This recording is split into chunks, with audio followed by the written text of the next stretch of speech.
We are at 11:01, so it's time to get started. We are talking about LinkedIn today. Welcome to Coffee Hour. I'm Candice Rodarty, your host. Just was the mostest today, and it is my absolute pleasure and honor to introduce you to Gloria Russell. She is a copywriter, and so let's before we get started, I have a poll.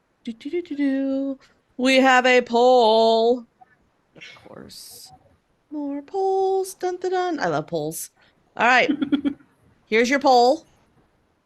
We are all at different levels of expertise on LinkedIn. Do you consider yourself a beginner, an occasional user, or an advanced member? 1 minute, 37 seconds later. And I love to see the results so that I will know a little better what to focus on more heavily. All right. I'm closing it now. 5, 4, 3, 2, 1. And the results are. Okay. I am actually quite impressed with that. I'm quite impressed with that. I 7 am out of 8, 88% an occasional user, 1% a beginner. So you all have some sort of experience. Excellent. All right. So go ahead and use the chat to introduce yourself. Where are you calling? Where are you joining us from? What do you do? And if you want to include any of your contact information or any interesting projects that you're working on, go ahead, use that chat wisely. I'm going to go ahead and mute everybody so we can give our full attention to our featured speaker today. All right, so here we go. Gloria is the founder of Russell Resources LLC and ResumePro.us, a Minnesota-based company that works with talented business owners and career professionals across the country. She helps her clients gain the confidence and tools they need to market themselves and their business with a future focus. Drawing from her corporate career and marketing experience, she focuses on creating exceptional marketing messaging for small businesses and guiding business leaders to greater visibility, influence, and impact on LinkedIn.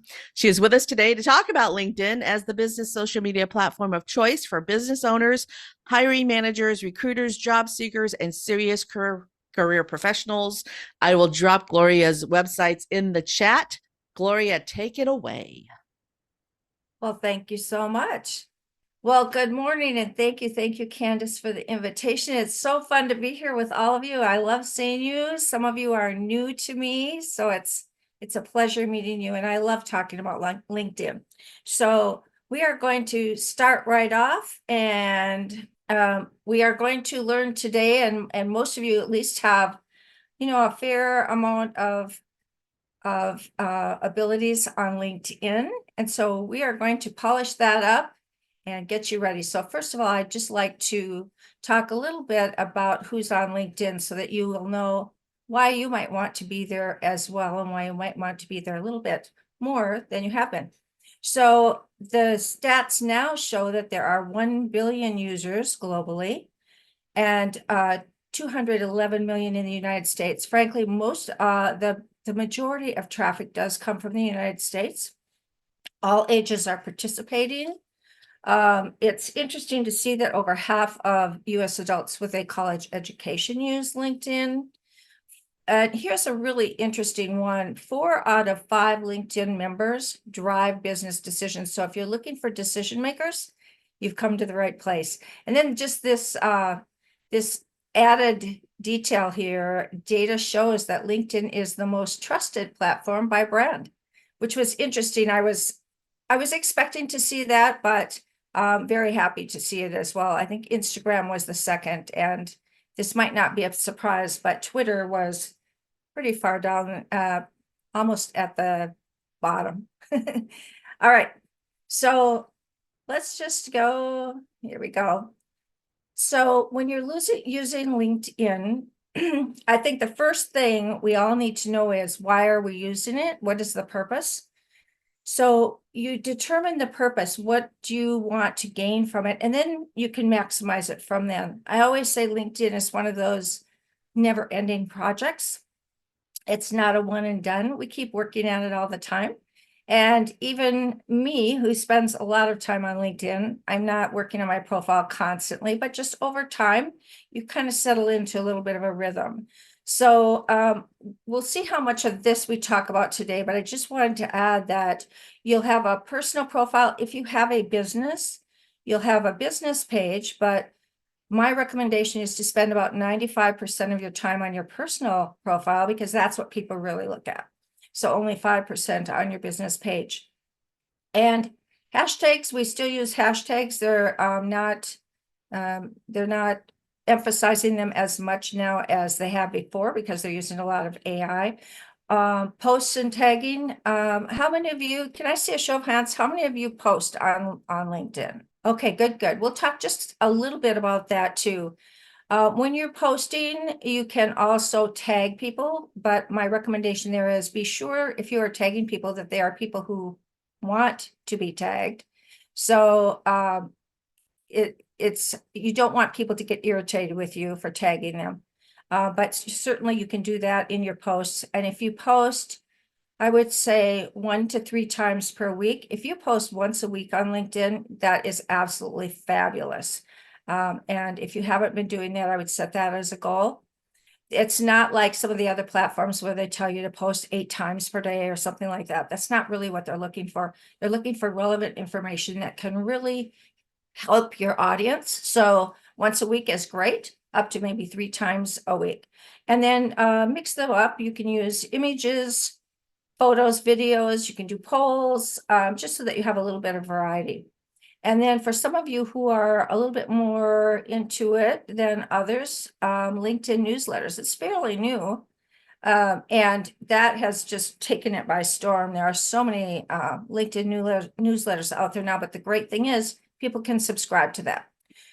Okay, so let's just get into, there you go with your posts. They really are important. It's a great way to communicate with your audience.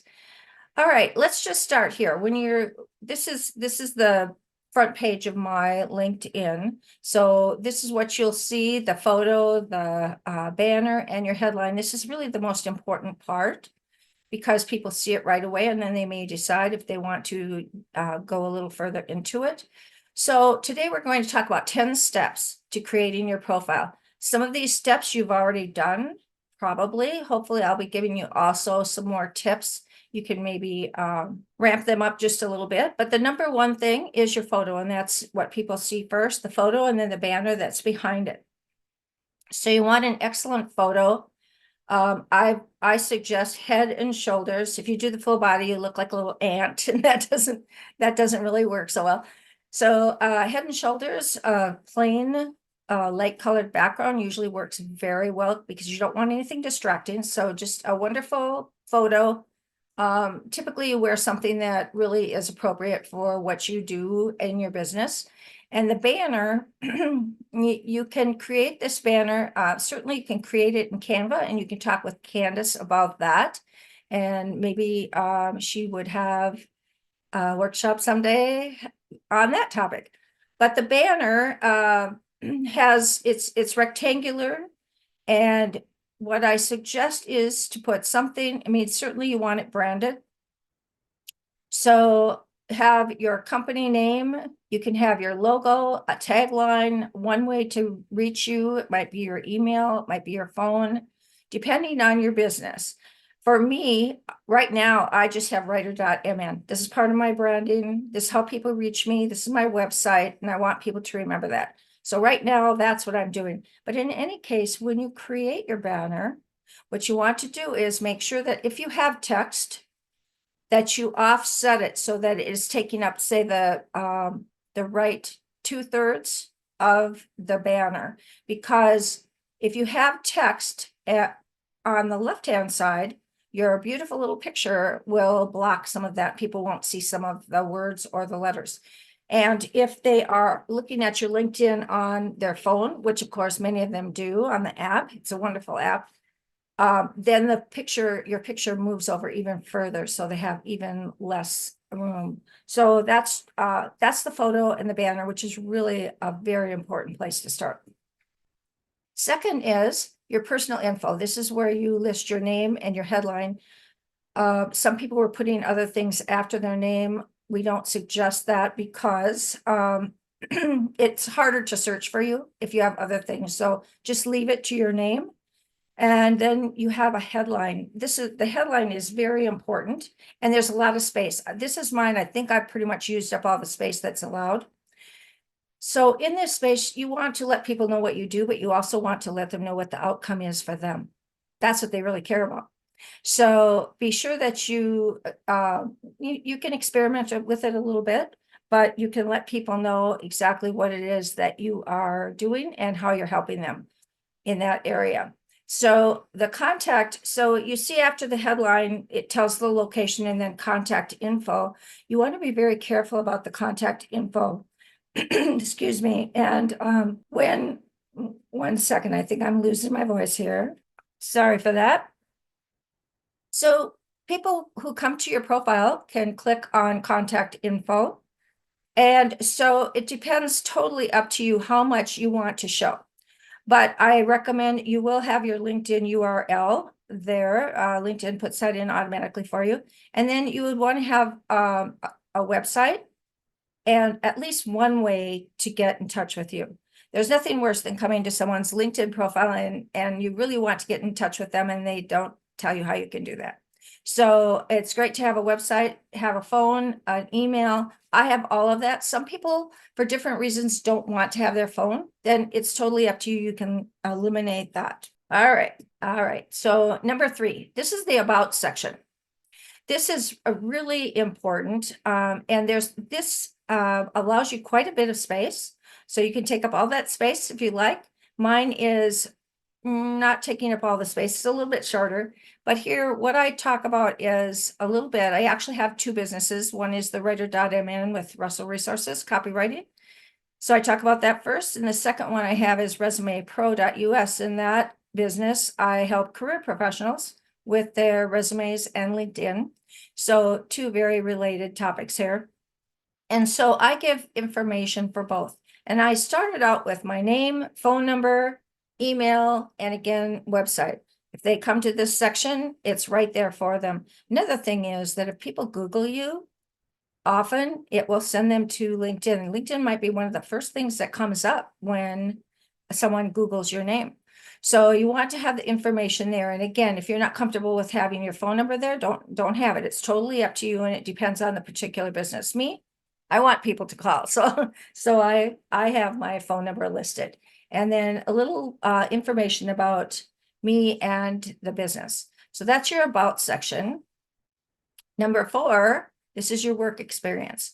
So in this section, you detail each position that you have had. And here I'm using one of my clients as an example. And I'll use him throughout so that you can see some different things there. You'll list all your positions that you have had, including what you're doing, and you want that one first. This one shows he's the general manager. It shows the business name. It tells the dates, and then it gives information. Now, some people, especially if you're working on their resume or whatever, you really don't want the content on your LinkedIn to be a copy of your resume. This is your chance to have something different and fresh and new and just show it in a little different perspective. So often I'll have bullets here because people like to scan through. And then you can see over in this right-hand bottom corner, see more. People will click that if they want to see the rest of it because there's only so much room. LinkedIn lets you see so much. So each work experience, and it's great if you can highlight in each of those something that really pertains to what you're doing now, so people can see that evolution and why you're so great at what you do. All right, this is showing. So before we move on, Uh-huh. I noticed that you use a lot of bullet points. Mm-hmm. Do you want to share a little bit about why you do that? Well, a lot of times we're using bullet points because when people don't have a lot of patience and they don't have a lot of time. So we use bullets so that they can scan through it and it's easier to read. There are times when you definitely can have text as well, but bullets are really nice where they work for you. And I think people will pay a little bit more attention if you do it that way. Good. Thank you. Here is an example. If you have, LinkedIn sets this up very nicely for you. This again is this gentleman. He attended Augsburg, but then he loved it so much he worked there too. And if you have a company that you've worked for, but you've had more than one position, you list the company name, or in this case, it was a university that you work for. And then you list each position separately. And as long as you have that same company name, it will tie it all together in a thread. And that's really a nice option if you have had more than one position at a particular company. So number 5 is education. Before we leave this Yeah. spot, Di would like to know how far back she should go Oh, with okay. her careers. With their career. Most people will tell you 10 years is enough. What I do with my clients, we will stop at 10 years, maybe 15, sometimes even 20. And why I sometimes will go back further is if it all relates, and you can see, for instance, if you have a position where you started at very entry level, and you kept moving all the way up until now you're the vice president of whatever, it can show that progression that you really understand, and you've got the bigger picture and you know what it's like. So it depends a little bit on your situation and what it is that you are trying to represent. If the earlier positions really have nothing to do with what you're doing today and it doesn't seem that relevant, you can leave them out. So anywhere between 10 and 20 years. Okay, follow-up question. What do you Yeah. recommend for women who were home, not working outside of the home while raising children, leaving a big gap in a resume or experience timeline?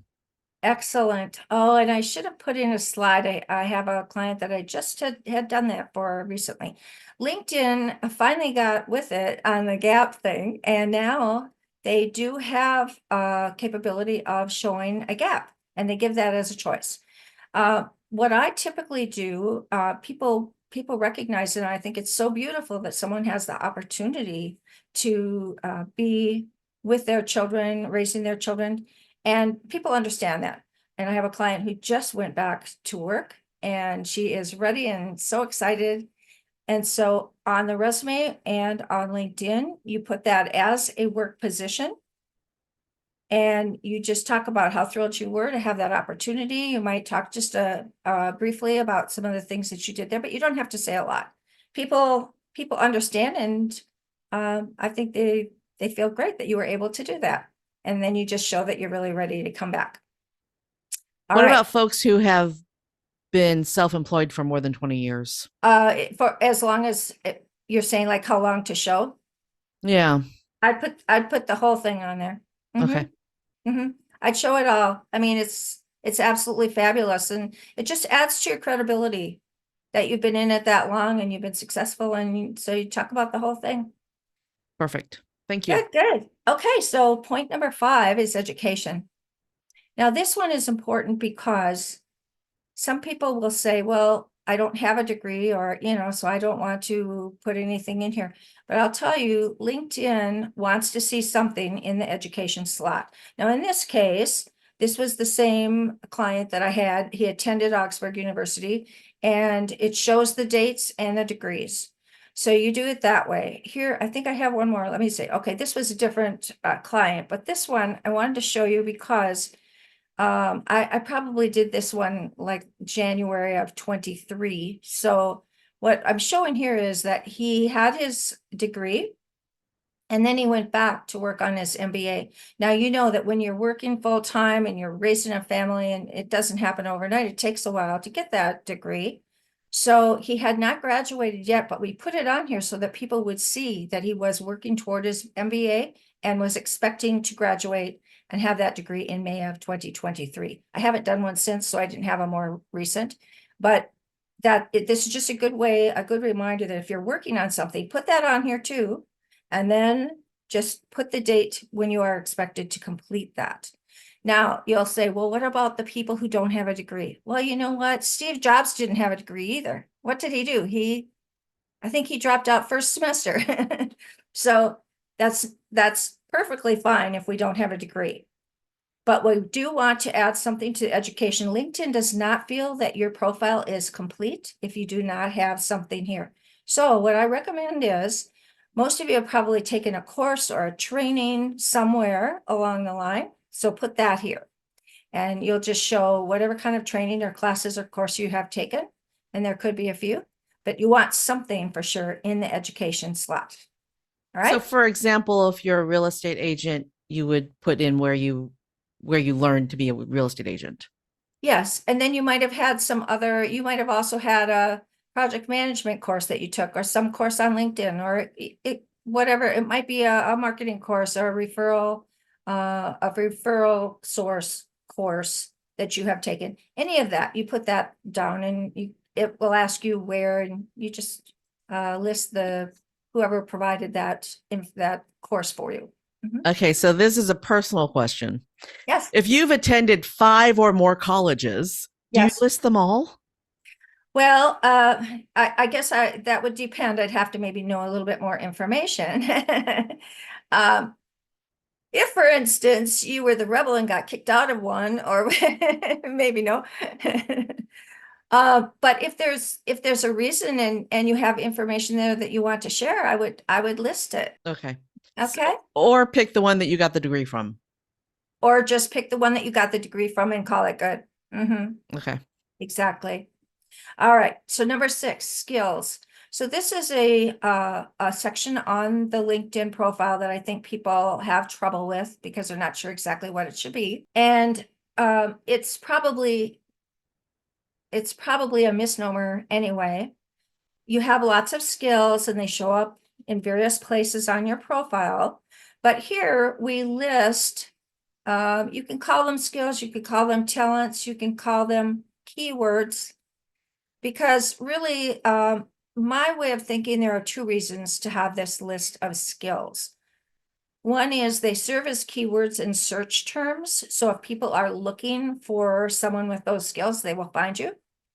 And the second thing, and to me, probably more importantly, is it is basically it's social proof. Because on your skills, people can go in and endorse you, and they do. It only takes them a minute. So when you have those endorsements, that is social proof, and people can see, oh, wow, all these people said she's good at this, this, and this.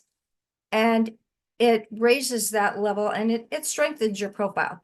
So you do want to have skills listed. I suggest broad areas that people can, you don't want to get down into the minutia. And here's the thing, since as long as I can remember anyway, LinkedIn has allowed us to have up to 50 skills. I do not recommend that. And for whatever reason, and I can't even imagine why, but they have just recently opened up the skills, and now you can list 100. Don't do that. That's just all I'm going to say. I just don't see any reason for that. Many people come to me and they have a lot of skills, sometimes up to 50. Usually what happens is there's a lot of redundancy.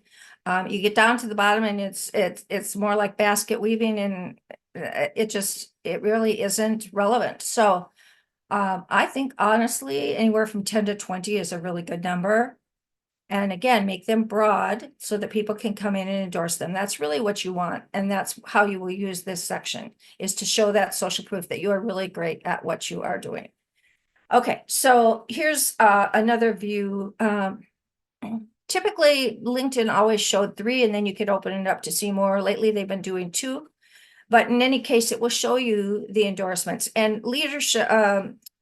So if you look at leadership, it's kind of small, but you can see the 99 plus. 99 is the cutoff. So once you have 99 endorsements, however many more you get, it always says 99 plus. You just want to keep working on that to raise your numbers of endorsements. All right, number 7. This is just really an inclusive. There are a lot of other sections that you can do on LinkedIn. It's totally up to you. You can, if it seems relevant, you can do it. And these are things like test scores, courses, honors organizations, or languages. And if you have languages, you want to put in what your proficiency is. If you're a native English speaker, you definitely want to put that here so that you do have something in this slot. All right, number 8, connections. So I am showing you this one because this slide for Susanna shows you before I was connected to her. So before you are connected to someone, this is what you'll see. After the name, it says second.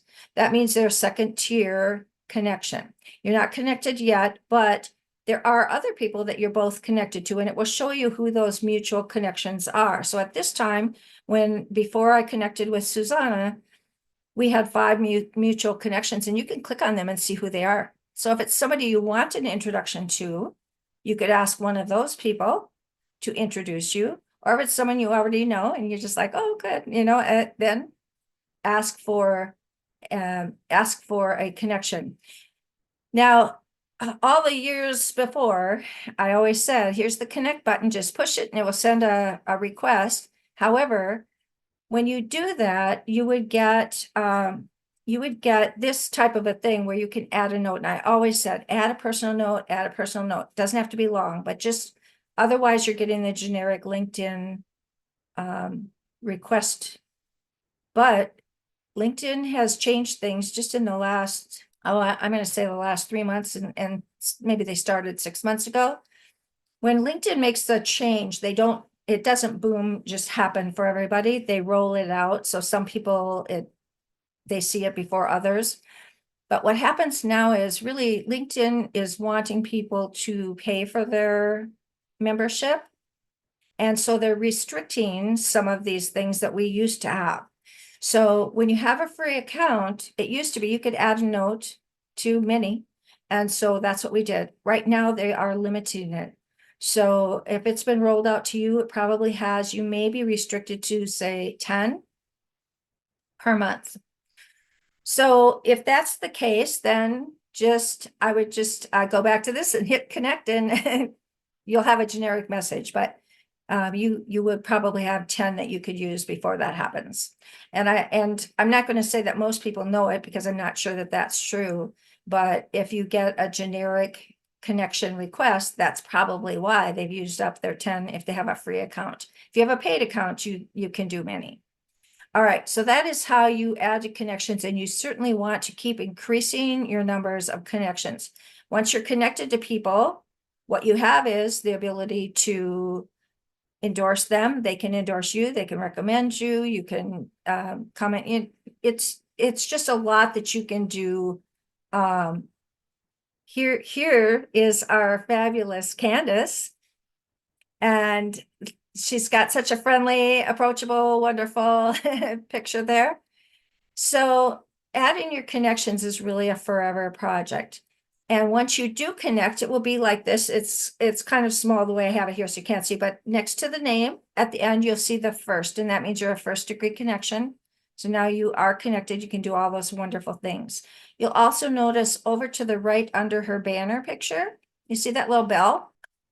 They added that bell a couple years ago, I would say. And if you see the bell on someone's profile, you can click that bell, and what that will tell LinkedIn is that you want to be notified when they have a new post.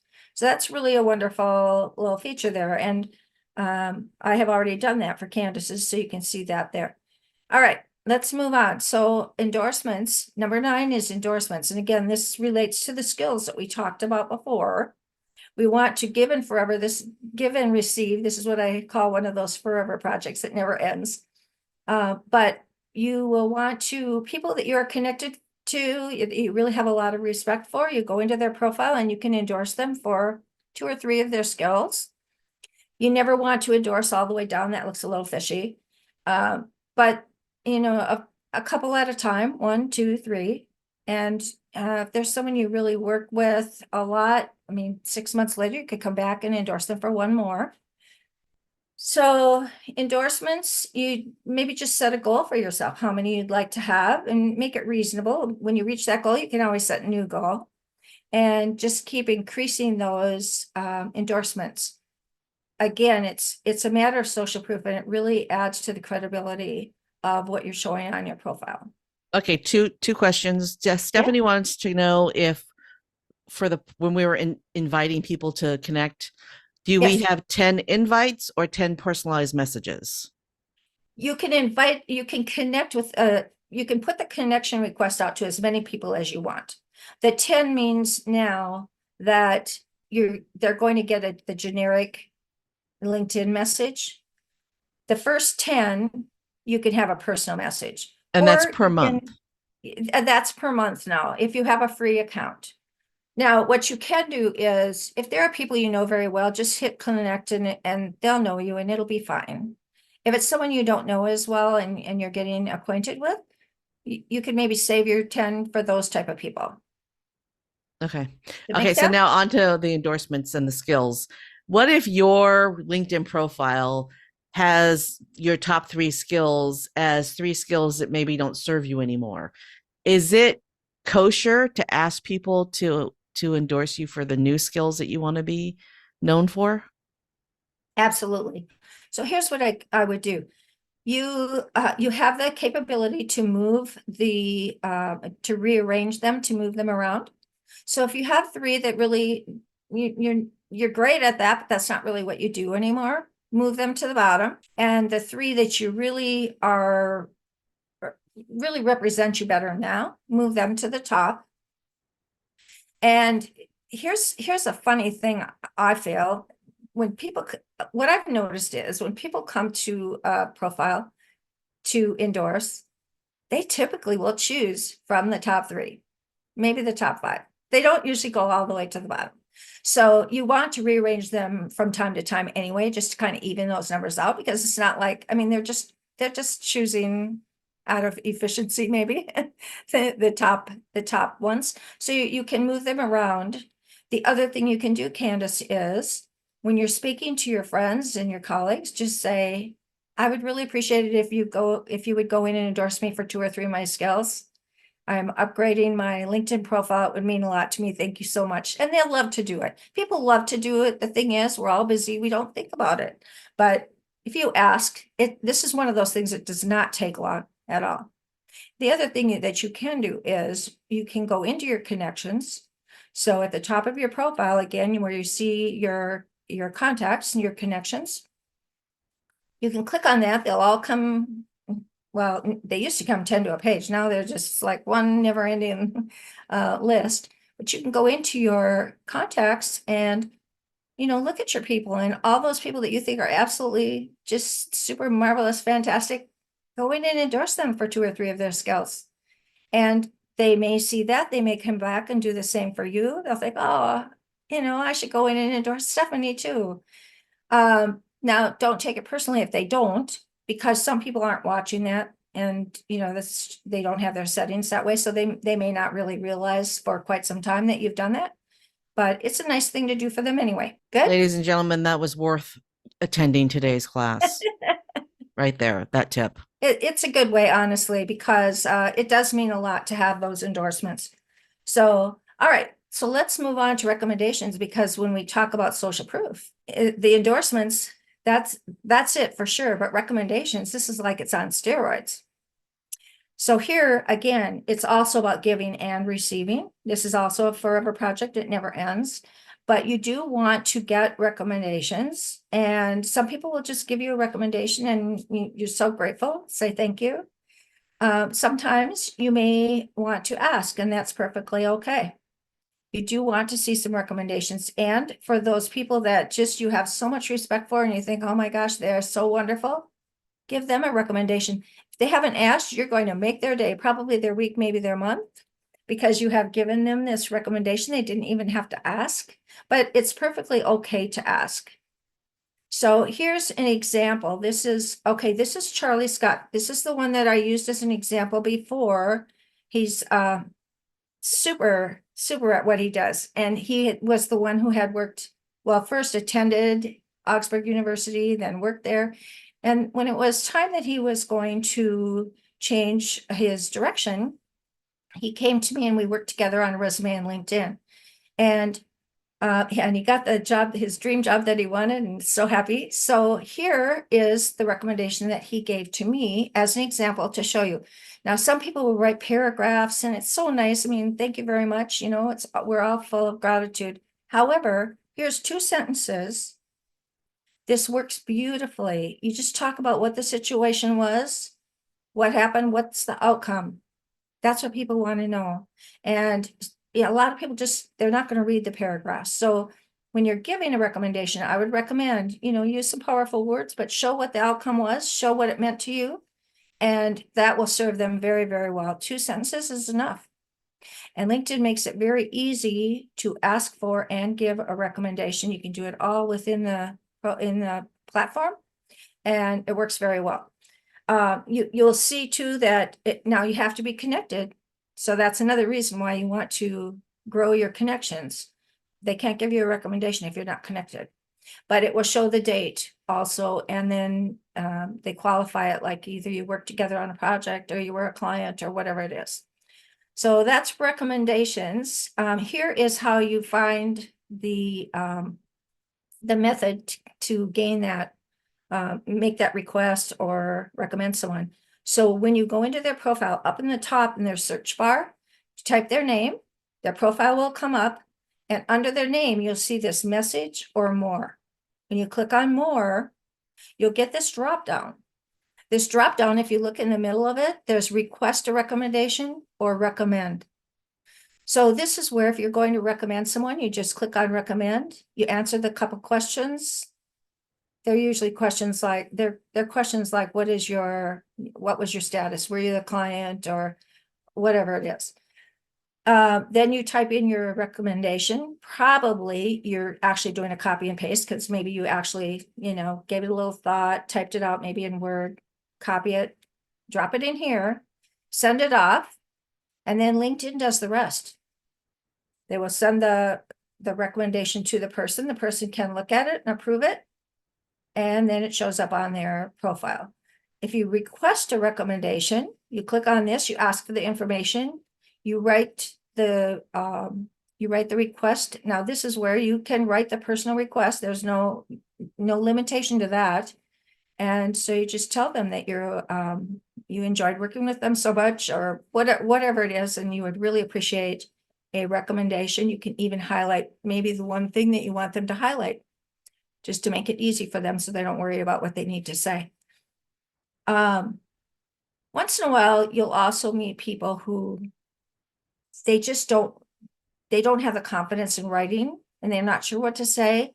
If you feel that that's the type of person, you can offer to write it for them. You're basically just writing something that they complimented you on or something they've already said. And that way makes it easy for them. They can just copy that and put it into the recommendation or make a couple of changes. So that is another way to get that done and really makes them feel good because they didn't have to think it all through. Any questions on recommendations? All right.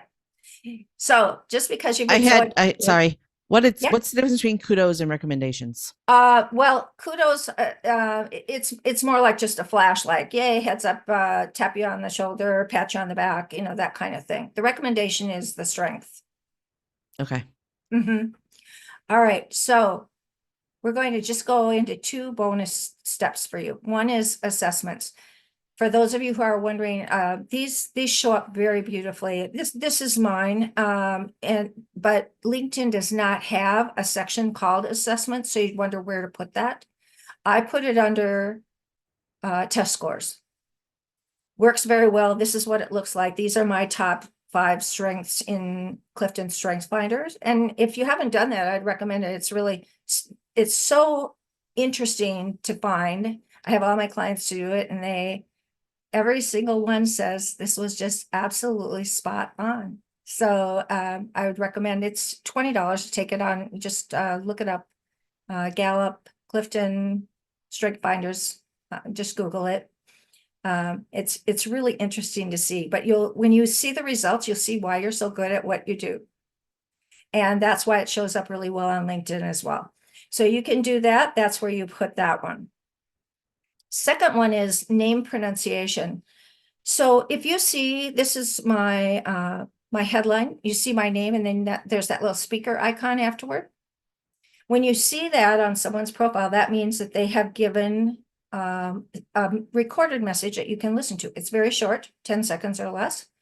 And it's the reason for it was people who have a name that's mispronounced quite often, or maybe their company name is hard to pronounce, here's your chance to record that and let people know the correct pronunciation. Candace has it on hers.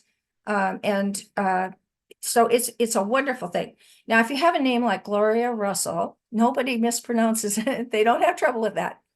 So I took the liberty of adding something in there, and I change it from time to time. Right now, I believe it says something like, I'd love to invite you to my networking event that happens weekly. And anyway, you got 10 seconds and you record it just like a phone greeting. You can't do it from your computer. You have to do it from your phone.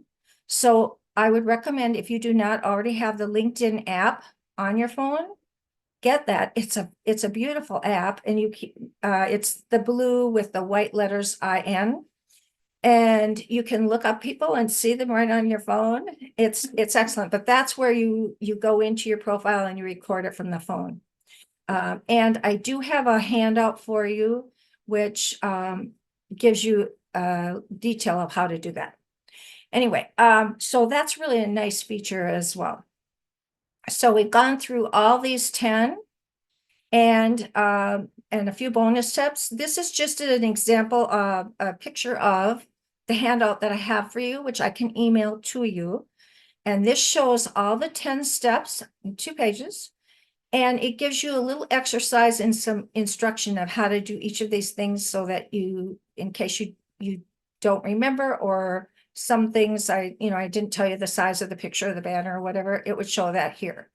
So if you would like to have that, I will just send me a message. Here's my contact information. I think maybe Candace, did you put my email into the chat? I didn't put your email. I put your 2 websites. Beautiful. I am happy. My gift to you, I'm happy to send this to you. I just would need to know your email address to do that. Okay, we do Well, have thank you we do so have much. 2 more questions. Yes. How do you respond to someone you haven't gotten to know who endorses you and asks you to endorse them back? Well, if they endorse you, well, typically you don't really have to say anything, because it's not a verbal process, and they just endorse you, and there's really no communication other than that. So you just, in your own mind, say thank you. But if they are verbally saying to you, I mean, if you see them, you don't really know them, if they see you and ask you for an endorsement, I guess I would hesitate a little bit. If you don't know them, it's kind of hard to endorse somebody you don't know. But you could just make some comment like, "Oh, I'll take a look at your profile. I really haven't looked into that yet." I mean, I would handle it that way, because I'm not going to endorse people I don't know, because my name is out there, my little teeny tiny picture. Oh, here's another question. My company name is incorrect, and when I try to correct it, LinkedIn adds it as a new business. Any tips? Okay, so I would probably have to see it. What you need to do is, when you create your LinkedIn business page, you make sure that the company name is correct, and then you'll get the icon that shows the logo of your business, right? You have to have a business page in order to get that logo. Otherwise, you have that little gray ghost icon. So when you do that, you make sure that it's spelled correctly and that you've got the proper logo. And then when you type that in correctly, that's what will show up. So if there's a mistake, and is it your own business? Can I ask that? Yeah, it is. It's not a big deal, but you just have to go back to your business page and correct it there. Great. Thanks. Okay, and then I would just like to add a comment. I am a cisgendered married female. So I didn't really think about pronouns or care about pronouns. I never really used pronouns, because as a cisgendered married female, I didn't think they meant anything to me. But it's not you who you're sharing your pronouns for. It's to let people know that you are open for business for everyone. So when you include your pronouns, you are telling the world that you are open for business for everyone. So I wanted to share that little bit of information. It may or may not pertain to you. You may not agree with me on that, but I'm just letting you know why I added my pronouns. That's wonderful. And there was a day when that was not an option. It is an option now. And here I just went back to the slide with Candace's profile, and you can see she's got her name, and then the pronouns are in the parentheses. And you can choose your pronouns, or you can custom make pronouns as well. Very good. Thank you for that, Candace. All right, last call for questions because we are over time. I have another one. Yes. The verify, right? I get asked to verify my LinkedIn account all the time. Should we, Mhm. shouldn't we? It seems like it's a bit of a hassle, but I haven't really done it, and I'm curious what you think. Well, some people probably think it might be. So I'll see if I can click back while I'm talking to where my mine is. So right there. Okay, so you see my name and you see the little check Yeah. mark in the shield. I have done the verification.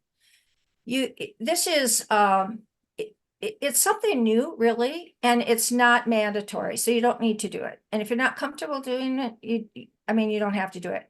I did it because I just felt like what this is doing is it's verifying that you are an actual person, you are who you say you are, and all of that. And what you have to do, it doesn't really take too long, but what you have to do is you go into it's managed by Clear. It's like a government thing. So it's all secure. You show, you have to take a picture. So you've got your phone, you have to take a picture of yourself, and you have to send a picture of take a picture of your driver's license.